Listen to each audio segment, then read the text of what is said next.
ప్రవేశపెట్టారు దీన్ని, online voting. Next vote from home. ఈ ఓట్ ఫ్రమ్ హోమ్ అనేది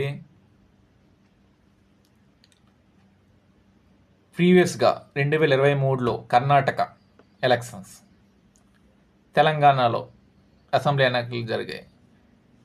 వీటిలో కొత్తగా ఓటర్స్ అనేవాళ్ళు వాడు ఓట్ ఫ్రమ్ హోమ్ అంటే, ఓట్ ఫ్రమ్ హోమ్ అంటే ఓటర్స్ ఇంటి నుంచే వేయవచ్చు వాళ్ళకి. కాకపోతే అందరికీ కాదు ఇది. ఎవరైతే వృద్ధాప్యంలో ఉన్న, అంటే దాదాపు 80 సంవత్సరాలు వయసు ఉన్న వాళ్ళు, వికలాంగులకు ఈ ఓటు హక్కు వినియోగించుకునేలా, అంటే వాళ్ళు అక్కడికి వెళ్ళారు కదా, పోలింగ్ స్టేషన్కి వెళ్ళి ఇబ్బంది అవుతుందని ఓట్ ఫ్రమ్ హోమ్ అనేది తెచ్చింది ఎన్నికల కమిషన్. దీన్ని ఉపయోగించుకొని తెలంగాణలో 28,070 మంది ఉపయోగించుకున్నారు ఈ ఓట్ ఫ్రమ్ హోమ్ది. నెక్స్ట్ ఎన్నికల పద్ధతిలో